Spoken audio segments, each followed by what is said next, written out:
Hi friends, my name is Andrus Bezdar. I'm an architect and designer. I'll show you today my super unusual house.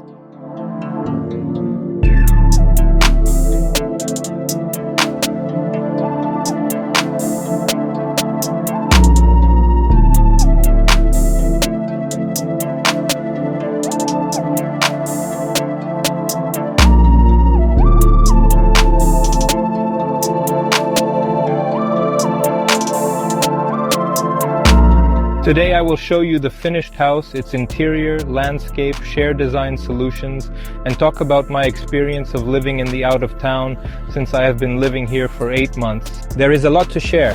Give us a like once more for the work done, because I have been building this house for 4 years. In general, this work is coming to an end.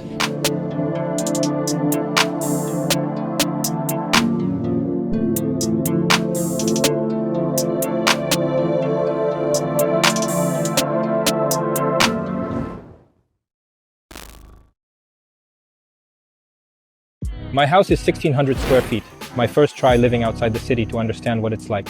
There are only 2 of us, and we don't really need a larger house. The house already looks bigger than it is because there is a separate utility block connected to the house by a canopy. This forms a carport, increasing the area of the house and making it more architecturally interesting. Soon we will be expanding the area of this house. For this, I have conceived an expansion project. For example, there will be a spa complex here, which will be connected to the house. And this part, the rather empty meadow in front of the house, which is currently unused territory, in the future the house will be expanded here to 2,700 square feet. The house is located on a quite interesting plot, which we shaped while designing the house. We thought out where a person sits and what landscape views open up. We created this geoplasticity, created the ponds there. Our plot is 0.86 acre. We don't have any solid fence, just a hedge. The house has panoramic views and we live all alone with nature. It is very beautiful.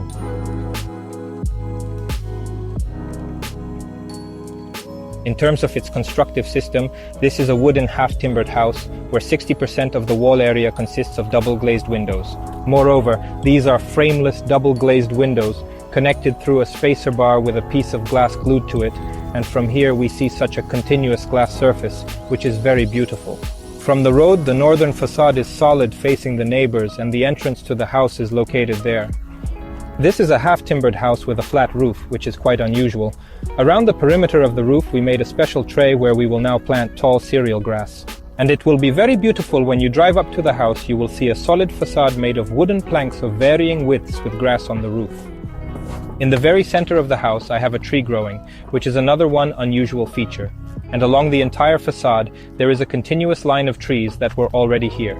We preserved this line of trees, and when designing the house, I oriented it towards this part. Here we created 2 ponds. One pond is smaller, the other one is larger. These are swimming ponds. It took us quite a long time to make them, and there were a huge number of mistakes. At first, we initially wanted to make these ponds out of clay. Then we realized that it was impossible to swim in such ponds. We redesigned everything and made them out of membrane. So, there are membrane foundations here, a lot of engineering work, and overall, in my opinion, it turned out to be a very beautiful landscape environment which this house overlooks. Another interesting aspect is the terraces. The house is 1,600 square feet, but the terrace is over 1,100 square feet. So 1,100 is just these lower terraces. And there's also a bridge that goes over the lower pond and the upper pond, and it comes out with this fireplace onto the lower pond. It's actually very beautiful. You can watch the fish swim, and you can light a fire right here on this platform in the middle of the water. Fire, water, swimming fish, and in general, all of this is so natural and beautiful. Let me tell you a little bit more about the terraces themselves, because I have quite a hard experience with their maintenance. I tried various different options. I tried larch, I tried pine. In the end, I ultimately removed both the larch and the pine from here and replaced them with thermally modified wood, probably because the maintenance for larch and pine is very difficult. It has to be done almost 3 times a season, which is quite a lot of work and effort. How long is the actual season? 5 months in our climate. So 3 times in those 5 months, which means every 1.5 months, you need to renew this board. I had lots of problems with pine. There was resin coming out of it, and I really had to scrape off that resin and actually repaint it. In the end, I calculated how much money I was spending on these terraces, on their maintenance, and I just threw out the old board and replaced it with a new one. Look at how beautiful this new board on the terrace is now.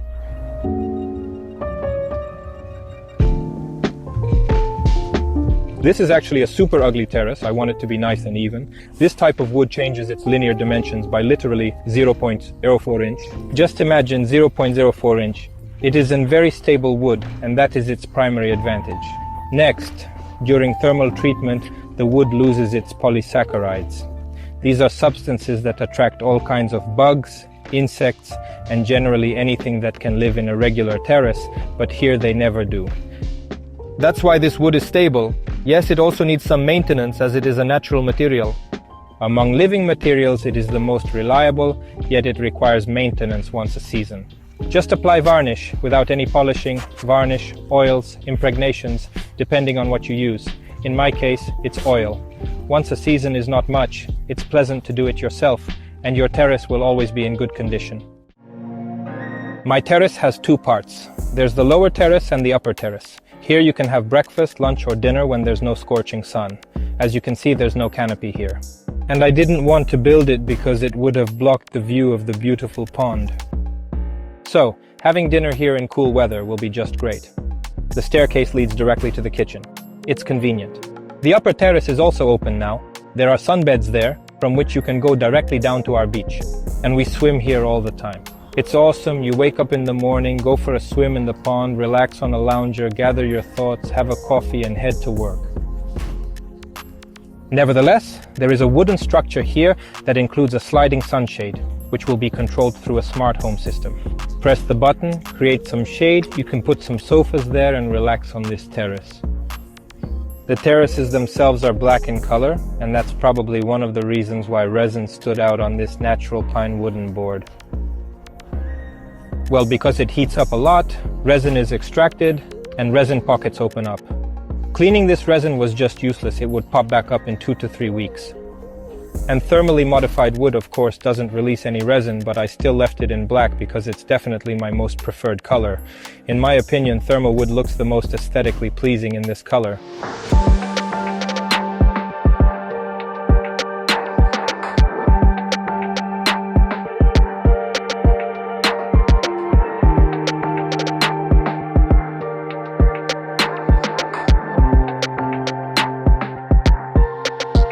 Moreover, we entered the space through the hallway. This is the kind of space that many architects completely forget to create. It's a super important space, and it's important to do it right so that when you enter, you see something beautiful. Remember, diagonally to the left is where a person always glances. That's the way we are, but if you look right at my layout, there's a wall right here and over there. You can see a bit of the living room. Moreover, the ceiling rises higher there, so we are opening it up, but we are not showing it completely yet. It's not right to see the living room when you enter. If you see the living room, it means the people in the living room see the person who came in with bags and a jacket. It's not very good. In fact, this hallway can be spoken about for a long time. It is interesting right from the front door because it has a smart lock. This particular lock recognizes me when I have my mobile phone in my pocket, meaning it reads the NFC tag and the door opens for me. At the same time, when I close it, it automatically locks and is always secure. It's very convenient. You don't have to worry about whether you forgot to lock the door or turn off the iron. When you have a smart home, there are these features. It's kind of super convenient. Additionally, it locks like a safe, with that sound. This turn of the handle, so you feel really secure.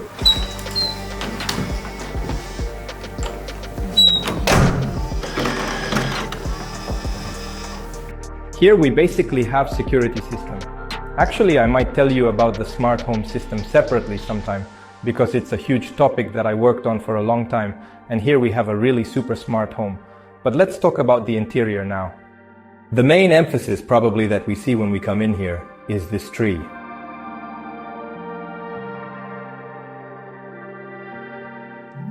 So there's a live tree growing inside the house. It's awesome in any season. I highly recommend it. I chose a rather interesting tree to plant here. It has been growing here for 3 years now. It's Contorta hazel. This is a decorative hazelnut. It has very curly branches. It is very beautiful. It has a sculptural form. What else should be said about it? First, it's not just a flask in which a tree grows. There's quite a bit of engineering in there. There's a drip irrigation system and there's a drainage system. So all the rain that falls from above, as you can see, there's no window on top. Accordingly, all the rain, snow, and other precipitation go into the drainage. To be more precise, it goes through the drainage system directly into the pond. Because I have a pond, and after all, rain is clean water, it goes straight into the pond. It is important to prevent water from getting under the foundation, crucial to have drainage systems like these. Next is the electrical output here. We haven't used it, but in the future, if we want to put something luminous here, like a glowing ball or something else, if we want to create some kind of composition, there is an electrical output there. Next is the air exchange. A pipe is laid there, covered with this white pebble.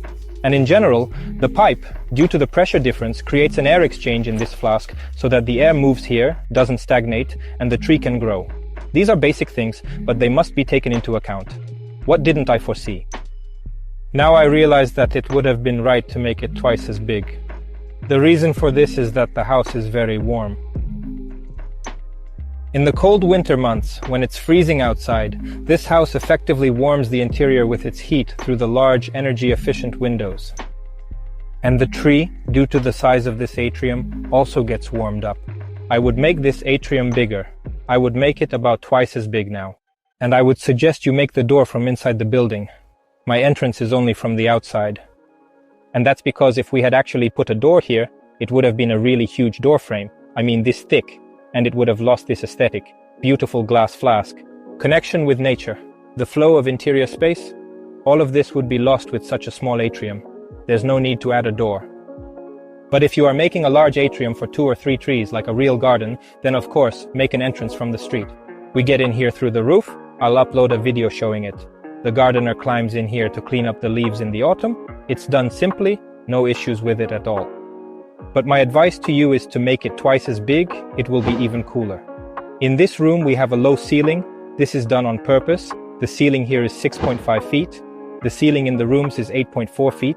And the ceiling in the large common area is 9.8 feet. I believe that the ceiling height should be proportional to the size of the rooms. Since corridors are narrow, small spaces, and hallways are also small spaces, the ceiling here is low. It creates an interesting effect when you move from a low-ceilinged room to a very high one.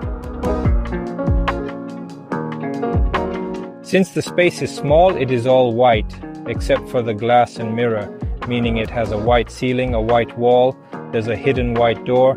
This is the door to the bathroom, it's almost invisible, a white smart home panel. Now let's move from this room to the living room. I'll tell you about it.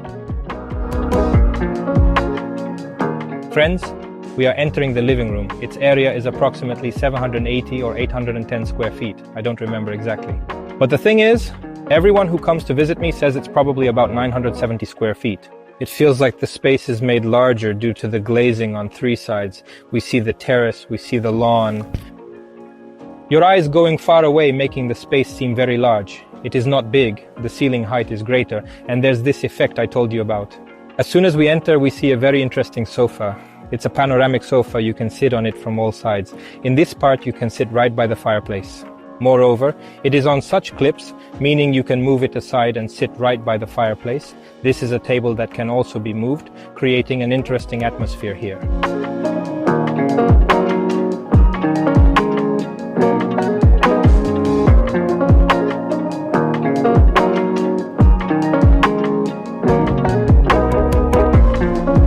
This part of the sofa is basically one very large lounge with portable rollers. They are indeed sturdy. You won't move the rollers just by sitting down, but you can actually adjust both seat depth and backrest angle with them. It's convenient. It is made with super high quality. Even if you turn it over, look at it from different sides, from different angles. Check the quality of the veneering on this base. Next to the sofa, we have a small table made of polished metal and a carpet with beautiful patterns. I chose it in some salon and I actually really liked it because these patterns are similar to the patterns of a fireplace. The fireplace is also made of polished metal. Actually, it's cool that it wasn't like this initially, but we made it from high-quality cold-rolled steel. Brutal.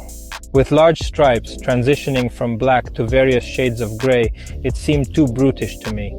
We completely polished it down, leaving polishing marks, and the carpet complements them. It is also very important when the decor complements certain elements of the interior. On this side, opposite the sofa, we have a TV stand. I really like the solution with the frame around the TV here. This is a TV specifically designed to be built into a frame. And it could have been placed even closer to the wall, but a niche would have been needed. In general, I didn't make a niche because this wall is made of solid concrete. So, we poured it right away with the electrical wiring. It would have been quite difficult to make such a deepening there. I just made a very thick frame, and I really like how it turned out. Just a sound system, just a huge cabinet under the TV. We once gave away this cabinet among our subscribers. And the folks who won it barely fit into their apartment. I mean, it's a massive 17 feet long. And of course, everything is placed there, meaning all the consoles, all the stuff for the TV, all the controls for the acoustic system, and so on. There is an open section here. So, regarding the monolithic concrete, all my interior partitions are poured from monolithic concrete. And this is part of my overall house concept. The outside contour is insulated, it's warm, it's wooden. At the same time, all the interior partitions are concrete, monolithic, and inertial. They accumulate heat, accumulate cold in the summer, and gradually water, thereby improving the microclimate in the house. No finishing needed. You pour such a wall, and it remains in interior, decorative. Some people imitate such walls with plaster, spending much money, but here it is a real monolith, which is partially polished. When you polish concrete, a texture of small stones forms. It's also beautiful. When it's just very smooth, it's like this. Also beautiful. I have installed lighting here specifically to shine on this wall. There is also a niche for a projector because the TV, if I'm not mistaken, is 82 inches. However, that's not enough for the size of this living room. I want to put a projector here. The projection screen will come out here, and overall, it will be an addition to this relaxation area. You look to the right at the serene pond and the beautiful nature. You look to the left at the cozy fireplace. Here you have an amazing TV projector and stunning sculptures. I recently met a talented sculptor and I immediately bought, I think, 8 sculptures from him. Starting with these very small ones, he creates such interesting, authentic, slightly ethnic sculptures. This is fireclay ceramics, but he also makes sculptures from branches, bark, and stone using various natural forms. They are also displayed on this interesting shelf. They are right there. If we look at the pond, those decorative stones, right there is an interesting sculpture of a bionic shape, which probably reminds me of a fish, definitely. I coordinated the placement of these sculptures in relation to the positions in the interior. That is, when you sit on the sofa. From here you can see the sculpture on the pond. When you are actually cooking in the kitchen, you can see a sculpture that stands in front of the fence. It is shaped like bird wings. 9.8 feet by 6.5 feet. Place it at the entrance. It will be like an entrance to a park. It will be clear that a creative person lives here. I have a lot of works by the artists in my apartment. And in the house, I am also starting to collect beautiful sculptures. By the way, this decorative item here, it's a little bird. It glows like this. This is also a design piece from an architectural company. Since we started talking about art and sculptures, for example, here I collect not only sculptures, but I also have a collection of money. Books about design, which are very interesting and informative.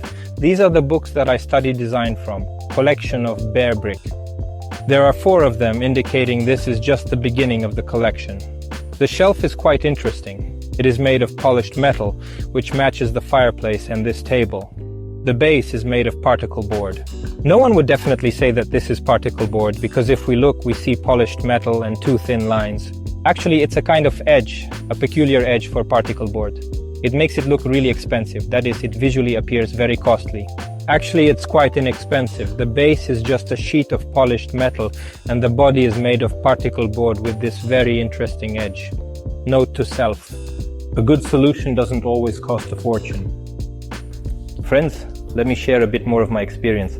If you have a fireplace at home, definitely get these bark-free firewood. I mean, the kind of perfectly dry firewood that doesn't stain your interior, that you can get out of that firewood without getting, I don't know, dirt and dust and bark pieces in there. It's such interior firewood that keeps the fire going. Do not dirty the fireplace glass. No soot, grime, or anything else. This is very important. I didn't know this. Now I'm definitely ordering this type of firewood for myself. You might have noticed that in both the hallway and the living room I have a seamless monolithic floor. This is micro cement. It is used throughout the house.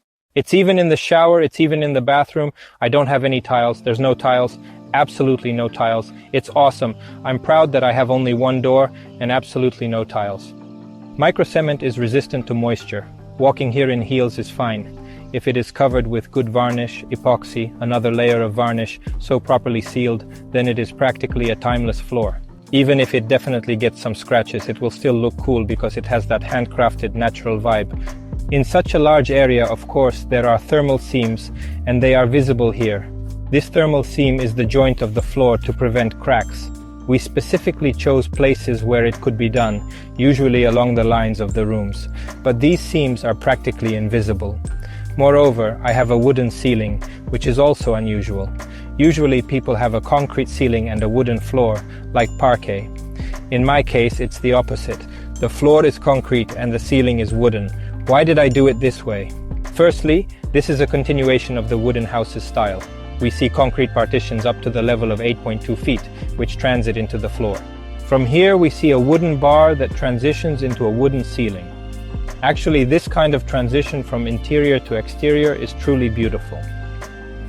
Another point is that there are still quite a lot of connections under the ceiling. We didn't want to completely hide them and cover them with drywall. We wanted to still have access to them. Here are located the pipe and the air conditioner deflector through which air flows. It is located right behind these planks, a really cool solution. There are absolutely no signs of an air conditioner here, yet the room still definitely maintains a good microclimate because the air flows in through these planks. Moreover, some of these planks seem to hang over the concrete walls, forming niches where the light is located. So we are also using this ceiling for lighting, which is also very beautiful. Another design secret and trick is that the width of this plank is relatively small. And because there is a large room where the ceiling is made with small planks, the room seems even bigger. This effect of a large room is effectively enhanced. It's definitely the same thing with the decking boards. You shouldn't use this corduroy type decking board that's fluted, that's so wide. It's much cooler if you lay a small decking board. If it matches the size of the facade plank, your terrace will visually look bigger. And also, the decking board won't twist as much because it's smaller.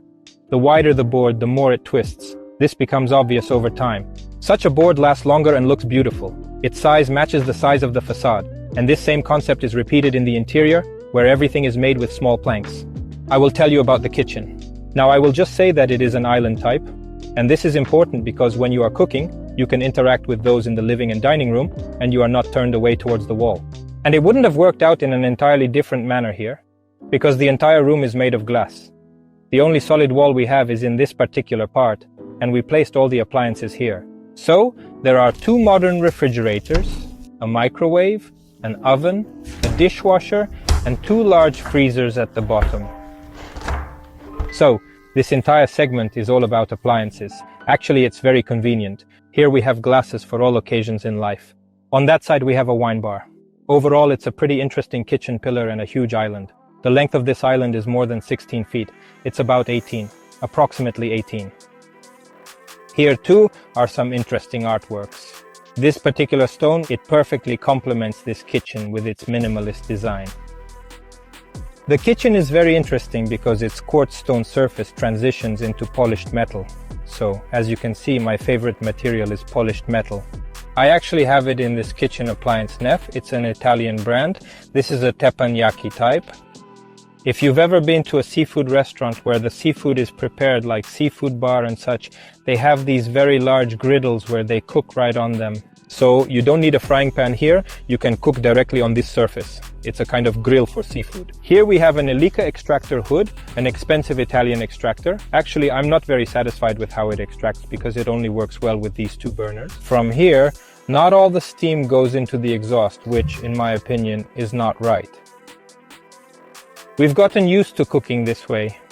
The cooktop is quite interesting because it has its own remote, a magnetic remote, which definitely acts as a child safety feature. You can remove the remote and the child can freely play around without being able to turn on the cooktop in any way. Here we have these little pockets where you can store oil, for example, when you are cooking.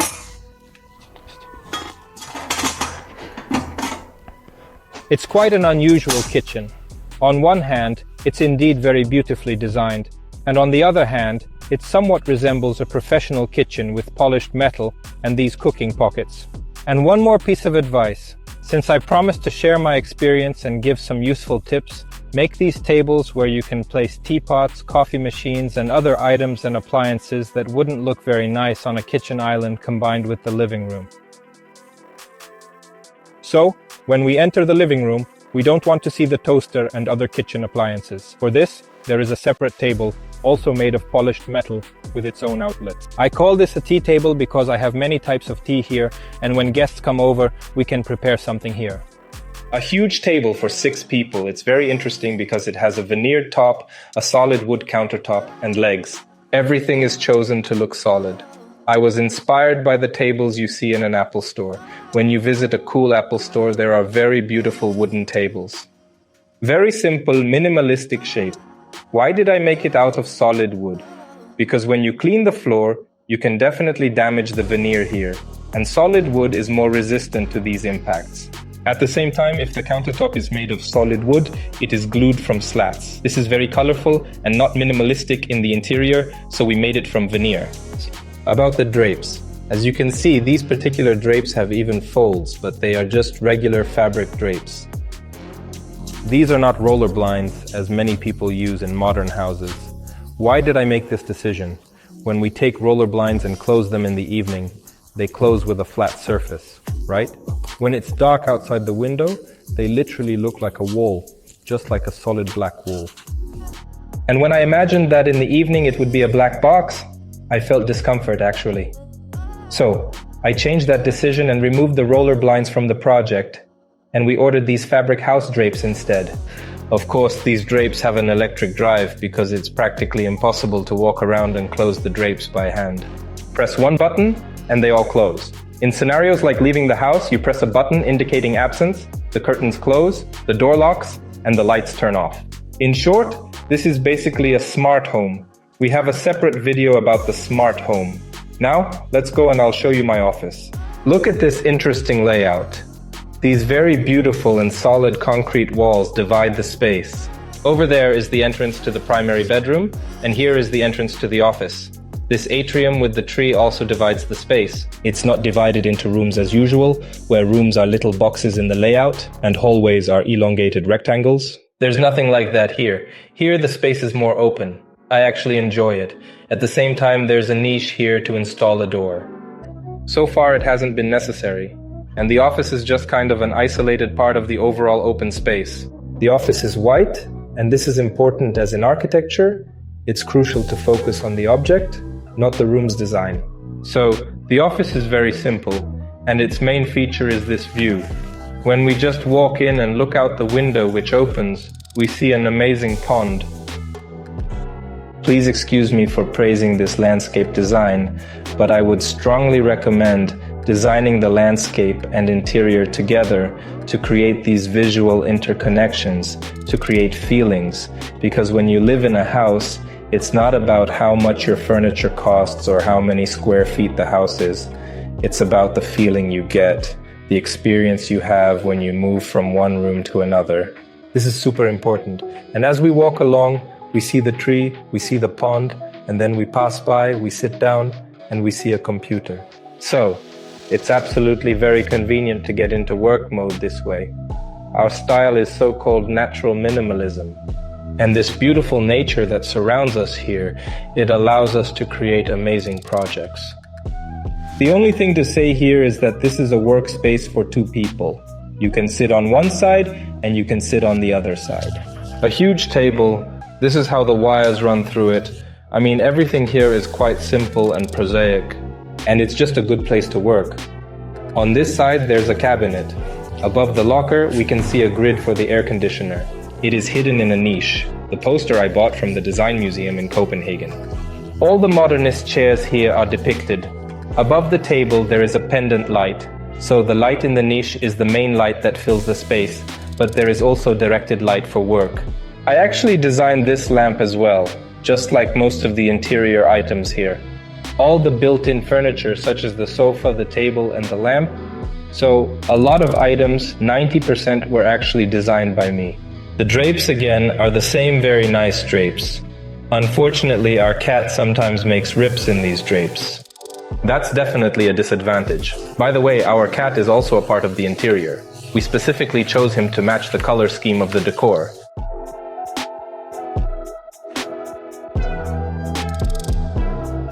Alright, so we've come to the primary bedroom and this is how it closes. I'll show you a cool feature to create privacy right here. We press one button and this glass becomes opaque. This is smart glass. Interestingly, both partitions are movable. So this partition here also moves. This is needed to clean this window, and it caused a lot of difficulties for many contractors.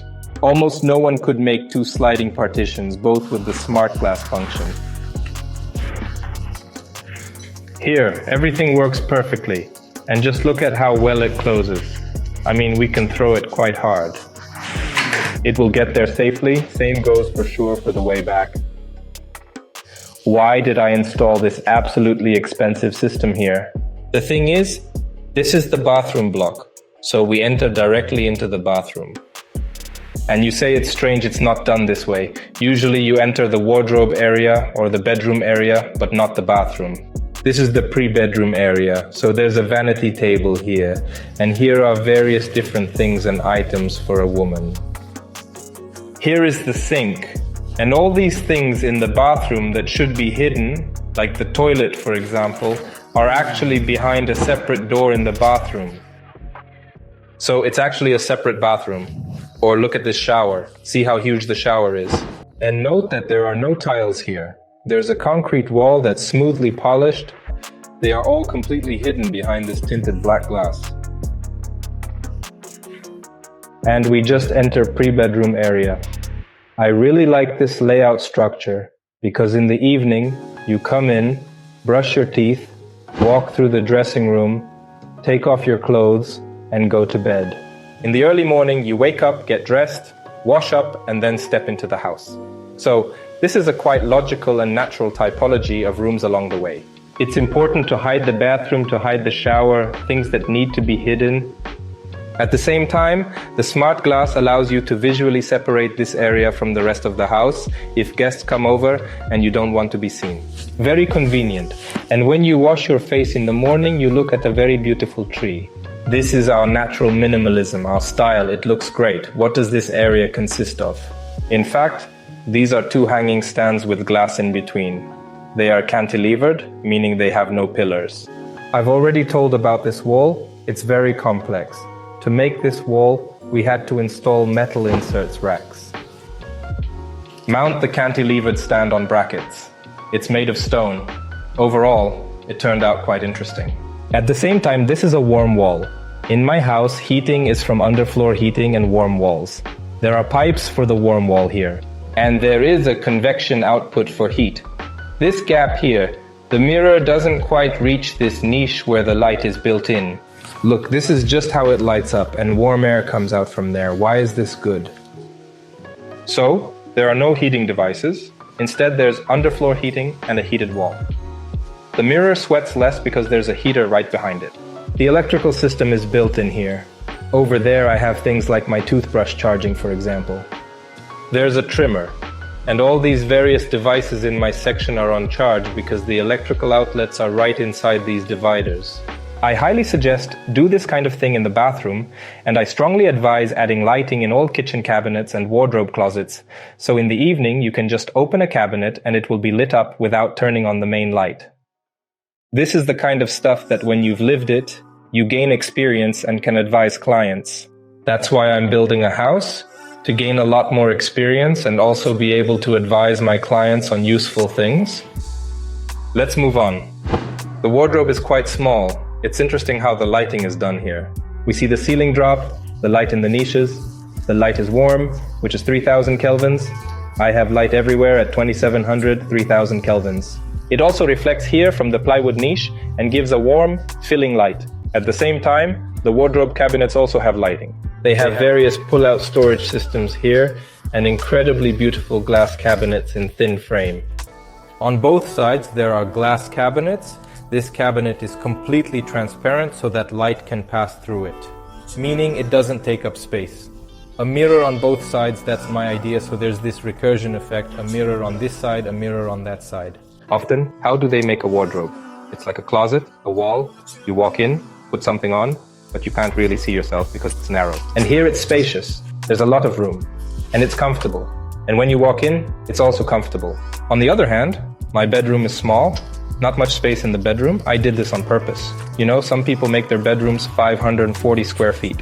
The ceiling is 20 feet high or there's a sloped roof. I've been in such bedrooms and I feel uncomfortable. There's an echo, it's hard to sleep there. For me, the bedroom is like a really cozy little den. You lie down, fall asleep, and it's just like you're in a little house. And that's exactly how it is here. Since the bedroom space is very small, we made it in the form of a podium, meaning the bed is a podium, and we functionally used every single storage element. And here we also placed storage in this podium with servo drives so it all lifts up. There we store bed linen, towels, everything that should be kept in the bedroom to avoid taking up space in the closets. If we hadn't done this, we would have had the option to either store everything under the bed, but the bed is inconvenient to lift, or to make some additional locker. And so this place is functionally used, plus the podium connects the bed area with the wardrobe area. If we stand here, we absolutely doesn't feel it like a climb at all. I mean, it's just a furniture structure. You can walk on it, it doesn't sag, it doesn't creak, nothing. 2 nightstands. There's also light here. The walls that aren't concrete are either mirrored or plastered, which means there are also warm wall pipes underneath them. If there are no warm wall pipes, meaning there's no wall heating, then here it's actually polished concrete. That's our concept. And this podium here, it's edged with soft fabric. Very beautiful upholstery. As you saw, there's a cat in the house. And if the cat pulls on something, it's not noticeable here because the fabric itself is like that. We brought it from Italy, and we use it in furniture, in ottomans, and here in the furniture as well. And importantly, it's a terrace. It's like an extension of the bedroom. There are 2 lounge chairs, and we see the boundary of the terrace, and it's as if the bedroom extends up to that point. And of course, the step down from the terrace to our own beach. Actually, I see it like this. I haven't done it yet, but I really want to start. Woke up, opened the door, stepped out onto the terrace, stretched, took a swim in the pond, laying on a lounge, went back into the bedroom, walked through the wardrobe into the house, and had a coffee. This is the perfect morning. Every time I wake up, someone calls me right away. There are already some work to be done, and I immediately have to run somewhere. Yes, I want to start the morning like this. At least I planned everything to start the morning like this. Right along the line of the bedroom, my very own private beach. Wow, beautiful.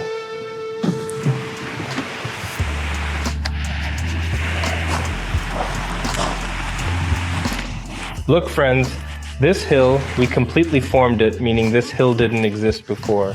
So, approximately 300 Maz trucks of sand were poured here to form this landscape, to create this view from above of this terrain. And when we swim in the serene pond, it feels like these are some majestic cliffs covered in lush, vibrant greenery. It's actually really cool. I mean, the plasticity of this relief, it mimics the natural texture of a rock. It's hard to mow, it's hard to take care of. Everyone tells me, buy a robot lawnmower. Folks, no robot lawnmower can navigate these hills, around trees, past rocks and lights. Only a person can do this. I have someone doing this lawn business. I used to do it on my own. It took up all my time. I've now hired, thank God, a gardener who is continuously working, even right now. And this landscape design resembles Scandinavian landscape. The beach, the water, it's all like Scandinavian fjords. And right now we're actively working on the landscape. I don't have much experience in landscaping yet, but my girlfriend is actually making this hill. And we would like the junipers to intertwine through the stones here. Look, right here we are putting these plants directly into the stones. Such as succulents, yes, commonly known as stone roses, a plant that grows right out of the stone. Up there we have some kind of herb growing. I don't remember. It's not caraway. It's called something else, but it smells really, really nice. Here we grow moss. Over here we also grow water lilies, meaning we have water lilies growing in this pond. Little by little, we're integrating greenery into these stones and trying to create something beautiful here. You know what? I probably forgot to tell you about one more room in the interior. Friends, this is the door I showed at the beginning of the video. Let's go in. I'll show you the guest bathroom. I don't like bathtubs that just stand in the interior like a regular box. It looks cool near a panoramic window, but here it's the only room in the house without windows at all. And placing a separate bathtub here would have been definitely unattractive. I wanted to achieve those long lines. Look how it opens. We throw the white clothes here and the black clothes here. This is how we close it. And right here we have the washer dryer. It just finished a cycle, and now the whites are completely freshly washed. Quite comfortable. In fact, the washing machine and dryer are additionally soundproofed because they are located behind a cabinet. You can't hear them from the living room. You can use the bathroom. They are quiet on their own because it's a good Bosch. Plus a soundproof door. This is painted MDF, and many will say, how did you use painted MDF? Moisture will get in here and it will come apart. It depends on the painting of this board. Good sealant, good painting of the MDF. You can use the bathroom without worrying that something will come apart here because the paint creates a protective waterproof layer.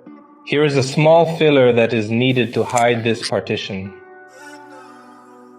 Again, I don't like bathrooms with stationary glass fixed in place here because it reduces the size of the bathroom.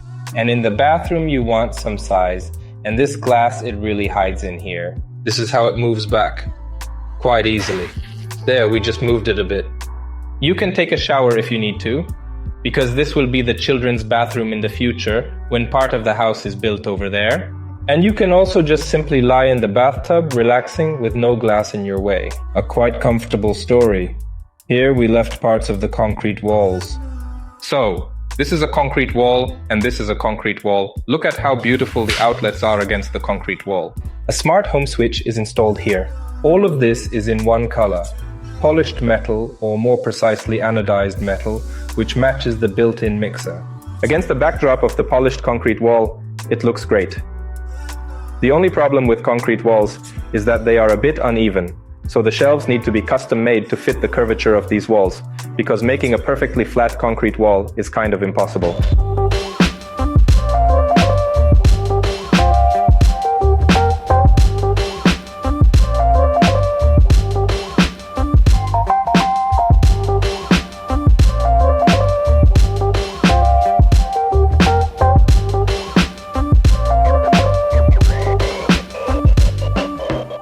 Well, friends, I think we can do it this way. Oh, she ran away quickly. Write your comments about what I haven't mentioned about the house at all. Maybe there are some more topics I haven't covered. You're interested in the smart home, more about the pond, maybe about the landscape, designing interestingly, even selecting plants based on their scent. It would be interesting to know what I haven't mentioned in your opinion, because I tried to cover all the topics, but there's probably a lot more that can be said. And if there are many such comments, if they are interesting, and our editorial team, our digital department decides that another episode with answers to your questions is needed, then I will gladly record it. Give a thumbs up if you like my house, share it with your friends. Maybe we'll see more good architecture around. Hooray guys, the house is indeed built and we're living in it. Bye.